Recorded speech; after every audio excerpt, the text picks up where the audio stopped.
7 days na po na tuloy-tuloy yung lagnat niya. Hindi po nila makita kung ano yung tas hindi po nila pag binibigyan naman po ng paracetamol, parang wala lang. Pero kung hindi po namin nalagyan, kagaya po nung nandito po kami, tas 39.4 na po yung niya, naglulupay-pay na po yung kamay niya.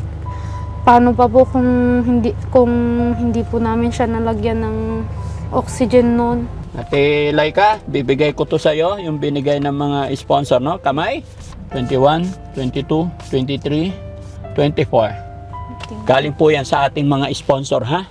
Alam ko malaki ang iyong pangailangan, magbibigay din si Daddy Frankie ng 5,000. Thank you so much po sa mga sponsors, tas lalo na po sa inyo, Daddy Frankie, sa mga tulong po ninyo sa amin. So yun mga kababayan, mga kabarangay, magandang gabi po sa atin lahat mga kababayan.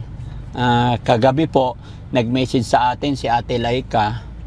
Nagsabi po siya ng problema po niya na mula nung nanggaling yung tatay niya sa Maynila na yung second check-up niya hanggang sa naiuwi natin yung tatay niya at nalaman daw po ni Tatay Rudolph yung kanyang problema, mula daw nung araw na yon nung nalaman ni Tatay Rudolph ang problema niya, medyo bugnutin, mainitin ng ulo, parang nai-stress or namumroblema daw siya sa nalaman niyang sakit niya.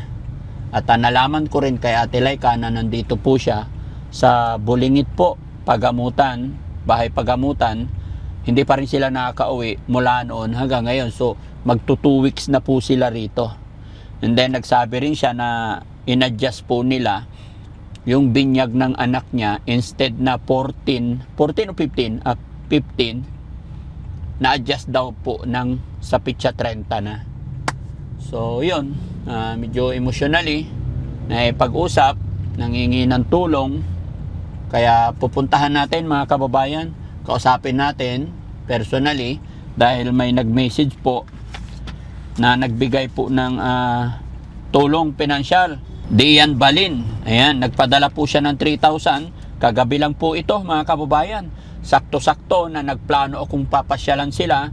Siya rin naman dumating tong tulong pinansyal para po galing kay Dian Balin, bigay siya ng 3,000. Para kay Laika 1,000, 2,000 para sa tatay ni Ate Dangdang.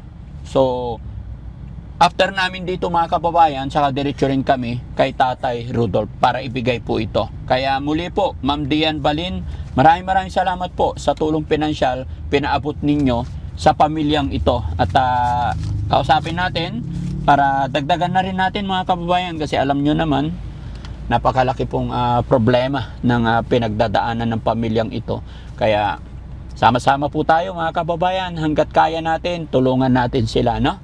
So, diretso tayo sa video. Papasok tayo.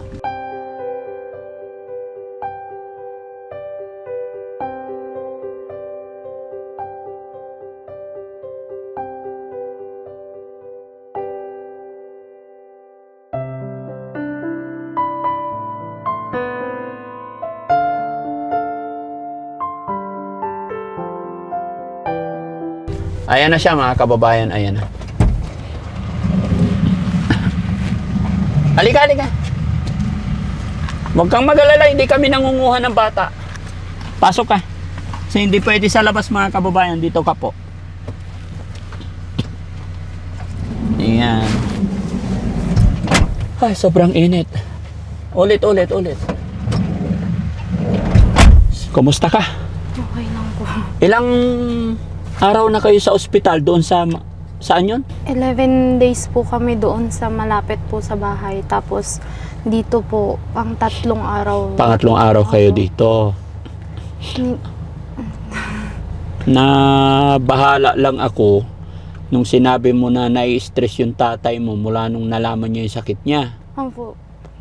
Ba't mo nasabing na-stress yung tatay niya? Kasi nung nasa malapit pa po kami doon, hindi din po kasi ako nakakauwi. Oh. Sabi ng asawa ko po, pag kumukuha po siya ng gamit doon, Sabi niya, parang natutulala daw po si Papa. Ganon din po yung sabi ng kapatid ko na panganay. Parang laging mainitin yung ulo niya. Tas minsan pa nga daw po pupunta siya dun sa may bukid, dun po sa bahay. Ay, parang Kalapaw po pagtawag dun eh. Mm. Pupunta siya dun mag-isa, tas dun naupo siya dun mag-isa niya. Kaya ay, malapit na din pong umalis sila ate. Kailan aalis yung mga ate mo? Sa 17 po, ay 17 or 18 po ata. Aalis na talaga sila? Opo, kasi Kala ko hintayin pa nila yung binyag. na-adjust po ulit. Kailangan din po nilang umuwi yung mga gamit din po ng mga bata daw po na ibibigay ng school. Kailangan po yung mga bata. Okay. So, ang adjust ninyo ng binyag ng anak mo sa 30, tama? Sa 31 po. 31. Opo. So, sa palagay mo matutuloy na yung 31? Pag makauwi po kami, masusure na po yun. Daddy Frank. So, kumusta naman yung anak mo ngayon? Anong sitwasyon niya? Mas okay na po siya ngayon, tas nawala na din po yung lagnat niya, awa ng Diyos. Tas Okay. sabi po nila, may infection daw po yung sa dugo niya, kaya po siya nilalagnat. Ang tagal na po namin doon sa una naming pinagpaanuhan, 7 days na po na tuloy-tuloy yung lagnat niya, hindi po nila makita kung ano yung tas hindi po nila pag binibigyan naman po ng paracetamol, parang wala lang, kaya umabot ng 39.6 po. Buti nga po alam na po namin yung ginagawa namin noon, na binilagyan na po namin siya agad ng oxygen, kaya kahit papano nakakahinga po siya ng maayos noon. Pero kung hindi po namin nalagyan, kagaya po nang nandito po kami, tas 39.4 na po yung niya, naglulupay-pay na po yung kamay niya, paano pa po kung hindi po namin siya nalagyan ng oxygen noon. Doon po, hindi mas tas ang bilis na din po ng tibok ng puso niya, kaya sabi ko po i-transfer na lang po ulit dito. At least no, sayang yung 11 days mo doon. Kaya nga So po. sa ngayon, alam mo na kung saan siya hiyang. Opo. No? Wag na kayong magbakasakali kung saan-saan. Tapos yun, magpakatatag kayo, mag-usap kayo laging mag-asawa. Kumusta kayo mag-asawa? Okay naman po. Hindi siya nakapagtrabaho. Hindi nga po kasi gusto na nga po niyang bumalik nung nandun pa kami, kaso sabi ko naman, pagbabalik kasi sino pong kasama ko, lalo baby pa po yung anak namin hindi naman po pwedeng maiwan if ever po may bibilhin sa labas. Yun ang iniisip ko, Tas, para makapagtrabaho din sana asawa mo. Gusto mo pasamahan kita kay Jessie? Pinapatawa lang kita, joke lang, no? Kahit mga yung panganay na anak ni Ate Dangdang hindi pwede? hindi po pwede, bata pa. Ay, oo, hindi pwede, underage pala, no? Kasi iniisip ko rin, pag makapagtrabaho yung asawa mo, para may income kayo. Po sana. Yun din po yung iniisip niya. Tapos ngayon po, sasalinan daw po siya ng dugo. Kailangan daw po ngayon ng magdo-donate ng dugo para daw po yung parang kapalit po ng kapalit. dugo. Kaso nga, sabi ko po, tinanong ko kung pwede po ako, kaso hindi daw po kasi nagbe-breastfeed din ako. Yung asawa ko naman po, parang anemic na daw po siya, kakapuyat niya na din po simula pa po nung nandun kami sa tayo sa hanggang dito. Mahirap talaga yun, no? Mahirap talaga magbantay. Basta laban lang kayo, pakatatag lang kayo. At ngayon, gagawan ko ng paraan, mapuntahan din si tatay para makausap ko siya, para lumakas ang loob niya. Baka nalulungkot lang yun. Kaya nga po. Iniisip niya kasi kayo, apo niya, anak niya, kayo. Tapos iniisip niya yung gastusin. Sabi ko naman sa kanya, huwag siyang mag-isip sa gastusin, kaya hanggat kaya ko, nandyan ako. Kaya nga po, natuwa ako nung kayo po yung nag-aya sa kanya na magpa-check up. Na sumunod po siya nung kami po, kasi ilang beses na po naming sinasabi na magpa-check up siya. Ayaw niya talaga kasi nga po sa kanya ko din po kasi nakakuha yung takot na magpa-check up. Parang takot na talagang malaman yung sakit niya. Ganun po siya. Kaya nung nalaman niya, ganun naman na po siya. Okay lang, huwag kayong matakot. No? Laban lang. Basta tuloy-tuloy lang. Nag-worried lang ako. Kasi syempre, sa inyong pamilya, kay tatay din ako, kumbaga parang nagtitiwala, naniniwala. Kay Tatay Rudolph ako naniniwala at nagtitiwala na magabayan kayo. Kasi siya na lang yung magulang nyo. Yeah. Kaya nga ginagawa ko yung paraan para magabayan ang inyong ama. So ipag-pray lang natin na malagpasan ninyo ang lahat ng ito, no? Kahit natatawa nga po si ate kasi dati naman po hindi napapagalitan yung panganay namin, pero nung nagpapainom daw po siya ng gamot sa nung pinapainom daw po ng gamot si Papa, parang napagalitan daw po siya ni Papa. Unawain nyo na lang, ganun Opo. talaga ang taong may Yun nga sakit, din po lalo na't sabihin matanda na. Opo. No? Sipin nyo na lang, ganyan din kayo pagtatanda kayo. Magiging masungit din kayo. Naintindihan ko yan. Kasi yung dalawa kong driver, masusungit minsan. Si Rizky, si Jessie, matatanda na yan, mga senior na yan. No? Opo. Oo. So, kumusta kayo dito sa ospital? Kilala na kayo dito? Sabi nga po kayo na naman.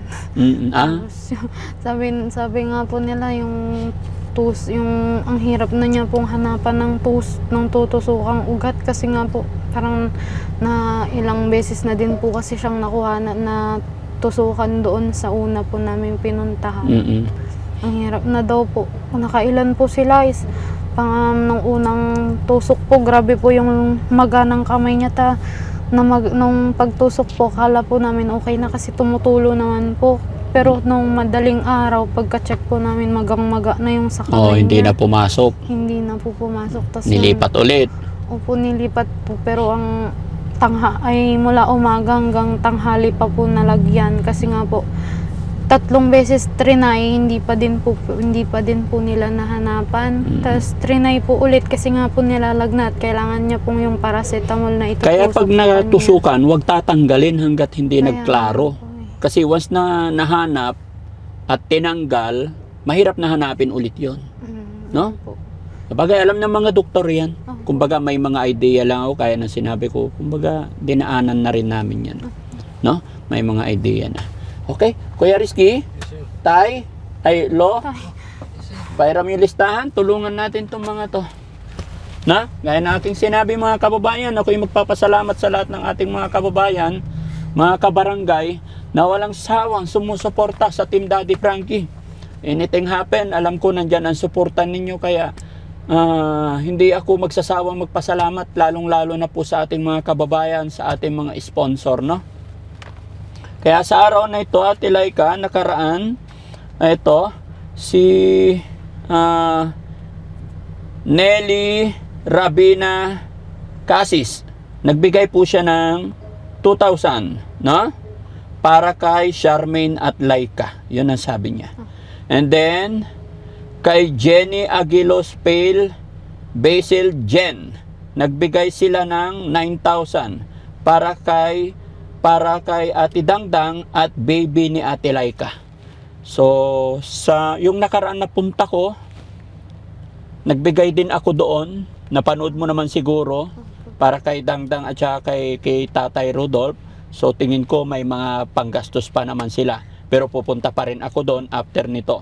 Kaya binabasa ko lang yung sinasabi ng mga sponsor. Bahala na po kayong mag-usap, magkakapatid. No? So 2,000 galing kay Nelly Ribina. And then 9,000 galing kay Jenny Aguilos Pil Basil Jen. 9,000. At saka kay Diane Balin. Nagbigay po siya ng 3,000, pero 1K para kay Ate Laika, 2,000 para kay tatay ni Dangdang. So ang ibibigay ko sa iyo is 1K lang na galing kay Dayan, no? Dahil pupunta rin naman ako, susundin ko lang yung sinabi ng sponsor natin na 2K para kay tatay, no? So total is, magkano total? 12,000. Bakit? 1, 10, 12. 12 nga. No? Okay? Ate Laika, bibigay ko to sa iyo, yung binigay ng mga sponsor, no? Kamay. 1, 2, 3, 4, 5, 6, 7, 8, 9, 10, 11, 12, 13, 14, 15, 16, 17, 18, 19, 20, 21, 22, 23, 24. Galing po yan sa ating mga sponsor, ha? Alam ko malaki ang iyong pangailangan, magbibigay din si Daddy Frankie ng 5,000. Okay. Thank you so much po. Yung binigay niyo po sa amin, grabe po yung tinitipid po talaga namin siya ngayon kasi nga po, yun nga po, gagastusin pa po namin siya sa binyag. Kaya nagpapasalamat po ako sa mga sponsors na nagbigay po nung ano na yun. Kasi yung binyag po nagaganapin para kay baby. Biglaan talaga kasi nga po. Lagi na po yung sakit, yung pagkakasakit niya. Gusto po namin magbakasakali na sa basbas po ng simbahan is maging okay po yung ano niya. Yes. Kalusugan po niya. Kaya biglaan po talaga yung pagplano namin. Kaya nga po na nagpagawa na po kami. Akala po namin kasi 2 weeks, in 2 weeks po doon makakalabas na po kami. Kaso nga hindi po siya pinapalabas. Kaya wala, na-adjust po namin. Yung date po nung mga pinagawa po namin nasa 17 po. Tas kaya thank you so much po sa mga sponsors. Tas lalo na po sa inyo, Daddy Frankie, sa mga tulong po ninyo sa amin. Okay lang yan. Laban lang. Maintindihan nila tayo sa pag-adjust natin about sa sitwasyon, kalagayan ng inyong anak. No? Lagi ka lang magpapasalamat sa mga taong tumutulong at higit sa lahat kay God. No? Huwag kang mawalan ng pag-asa bilang ina, magpakatatag ka, mag-usap kayo mag-asawa. The more na nagkakaroon kayo ng problema, the more din na tumatatag yung samahan ninyo para sa inyong anak, para sa iyong mga kapatid, para kay Tatay Rudolph. Diba? Yung ibang tao nga, hindi nagsasawa, sumuporta, tumulong sa atin. Tayo pa kaya na mas kailangan ng ating pamilya. No? Basta ang hangat lang ng Team Daddy Frankie, makatulong, magabayan kayo, mga kababayan, mga kabarangay. Muli po ako ay magpapasalamat. Una sa ating Diyos Ama, na talagang walang sawang gumagawa ng paraan.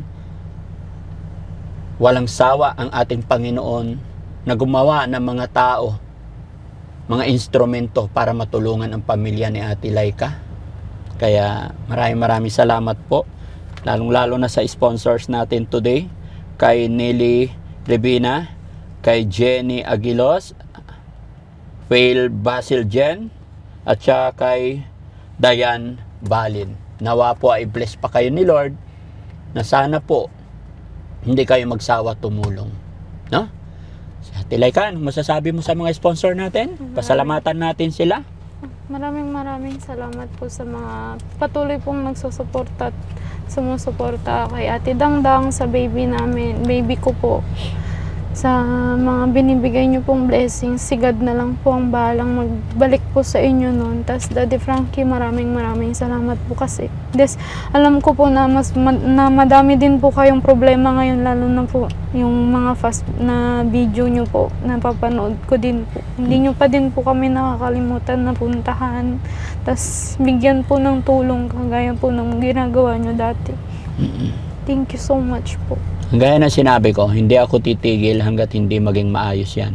Hanggat ako'y pinagkakalooban ng ating Panginoon ng lakas ng katawan, hanggat may naniniwala at sumusuporta sa Team Daddy Frankie, gagawin ko po ang lahat ng aking makakaya. No? Huwag ka umiyak. Papagod na rin ako sa kakaiyak no? Parang naubos na din po yung luha ko kakaiyak dyan sa kakatusok sa kanya. Doon pa lang po sa una naming pinuntahan Kumusta naman ang tulog ninyo diyan? Mas okay po yung tulog po namin dito kaysa doon sa una, kasi doon po Masikip talaga. Malapit po kasi sa nurse station dapat si Dalia para daw po pag may emergency ma-rescue agad. Tapos yung tulugan po namin yung parang mahabang lang po. Ganyan po siya kanipis. Tas yung lawak niya po hanggang ganyan lang po. Kaya tiyaga talaga po doon. Tas ang init po talaga. Okay. Kaya kung maaari nga, nasa upuan na lang po natutulog yung asawa ko. Sige, laban lang ha. Huwag niyong pababayaan din yung sarili niyo. Nag-lunch na ba kayo? Hindi pa. Nagla-lunch po lang. Saan kayo bumibili pagkain niyo? Sa labas po. Yung binibigay po na rasyon dito, tapos dinadagdagan na lang po niya ng kanin. Or, Guys, okay lang ba bilhan natin sila ng pagkain, sila mag-asawa? Okay lang, sama ka sa akin, bilhan ka namin pagkain. Makakain man lang kayo ng maayos-ayos. Anong gusto mo? Pares? McDo? kahit ano po. Kahit ano. Yung mga kababayan, wag nyo sanang mamasamain yung mga minsan biro ni Daddy Frankie. Alam nyo po, sa totoo lang talagang nakakalungkot yung mga problema pinagdadaanan. Kaya minsan dinadaan ko na lang po sa biro ko para mapangiti sila. Gusto ko talagang samahan din dahil sa problema nila, pero marami pa rin tayong tinutulungan, no? Hanggat maaari nga, gusto kong paiwan dito si Jessie, pero wala rin akong driver, no? Pero alam ko kaya ninyong mag-asawa yan. Basta kumain kayo sa tamang oras dahil kayo ang inaasahan ng inyong anak, no? So, samahan ka lang namin sa labas kung saan pwedeng bumili para may pagkain kayong mag-asawa. Okay po, pero hindi ko po alam kung saan po bilihan. Hindi, kami na bahala. Sige, marunong yan si Kuya Rizky, no? So, muli po mga kababayan, maraming salamat po sa lahat ng mga taong tumutulong, sumusuporta sa pamilyang ito at sa lahat po ng sumusuporta sa Team Daddy Frankie. Luzon, Visayas, Mindanao, maraming salamat. Hanggang ngayon nandyan kayo. Mga kababayan natin OFW, mga kababayan natin nasa ibang bansa. Doble ingat po kayo mga kababayan, no? Dahil lalo na, napakainit ang panahon. Tara mga kababayan, samahan pa natin si Ate Laika na makabili para pagbalik niya. May bantay naman, di ba? Ando naman yung asawa mo. So okay lang, bili tayo sa labas. O sige, bili tayo. Bilhan natin sila ng mga kain para lumakas din yung kanilang mga kababayan, katawan. Dahil alam ko, tinitipid nila yung pera nila. Dahil alam nilang marami pa silang gastusin. Kaya sa kanilang pagtitipid ng pera, I'm sure, pati yung pagkain nila baka tinitipid na rin nila. Kaya sasagutin ni Daddy Frankie yung pagkain nyo ngayon. Okay? O, sige, let's go. Atras tayo. Kung meron sanang yung bulalo, sabaw, para lumakas to, nagbi-breastfeed ka pa rin hanggang ngayon. Opo. O, diba? Kasi kahit ang mahal po nung gatas na nirecommend ng doktor niya, nung nasa ano po kami, pinatigil po muna yan eh. Kasi parang mas okay daw po yung gatas po ng nanay kesa po doon. Totoo naman yun. Walang hihigit sa breastfeed. Baka daw po dahil doon kaya kaya sumasakit yung tiyan ng baby. Okay, kasi hindi pa sanay siguro or what. Wala talagang hihigit. Kaya ikaw ang dapat magpalagas. Guys, magtingin kayo ng magandang restaurant, kaliwa, para makabili ng bulalo, ganon yung may sabaw, nilaga. Laban lang. Matatapos din yan. Hindi, tandaan mo, hindi araw-araw bagyo. No? Mayroong araw na sisikat para sa inyo. Ganon lang. Ayan, ano ba yan? Tignan mo nga, Jessie. Dito ka na duman. Ay, bigay na ako ng pera. Pag take out mo, good for 2, ha?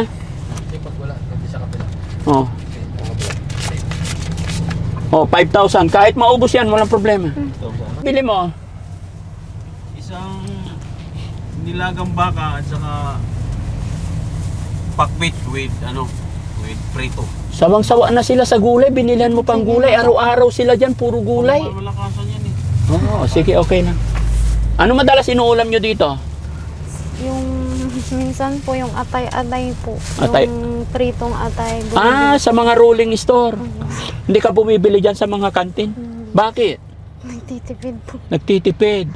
Magkano yung atay-atay? Hindi ko po alam yung asawa Yung asawa mo. O sige, at least may pera ka na. Yung pera mo, hawakan mo. Ito, para pagkain yung mag-asawa. Sige, atid ka na namin. Guys, atid na natin. Okay, ilapag mo muna dyan. Sige, okay lang. Kasya na yan? 4 na kanin? Kasya na po yan. Sige, basta palakas kayo. No? Hindi kami bumili sa McDo kasi alam ko mas malusog ang pangangatawan natin pag ganitong sabaw. Ingat, kuya. Okay, so dito ka na? Ako. Gusto ko pong magpasalamat unang-una po sa Panginoon. Pangalawa po kay Daddy Frankie po kasi nga po kung hindi po dahil sa kanya, hindi po matutulungan si Ate Dangdang, lalo na po kay Papa ngayon, kasi nga po, ganun nga po yung nararamdaman niya. Kaya gusto ko po magpasalamat sa inyo, Daddy Frankie. Lalo po nung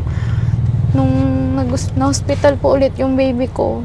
Malam ko po na meron pa po yung pera na binigay nyo sa amin. Kaya hindi kami natatakot na kung hospital man siya, may emergency man, hindi po kami natatakot na Kumbaga malakas ang loob nyo kasi may pera kayong hawak. Opo. Unlike before. Yes po. Kasi nga po, dati po, nung hindi kami makapag-decide kung ipapa-confine po namin siya.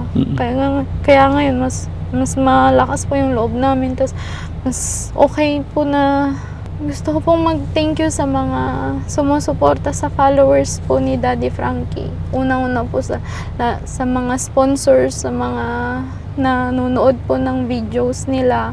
Sana po patuloy nyo din pong suportahan si Daddy Frankie. Kasi nga po, kung wala po kayo na tumutulong at nanonood, sumusubaybay po sa kanila, wala din pong mapagkukunan ng pantulong si Daddy Frankie. Lalo po madami po siyang mga beneficiaries ngayon na dapat tulungan. Tapos lalo na po yung mga problema din po nila ngayon. Unang-una po, kailangan po namin ng dasal. Oo, magdasal lang kayo, ha? Okay, sige na, para makita mo na yung anak mo, mabantayan mo na siya, ha? So, ayan mga kababayan, mga kabarangay, pansamantala, magpapaalam ang Team Daddy Frankie. Mabuhay po tayong lahat and God bless po.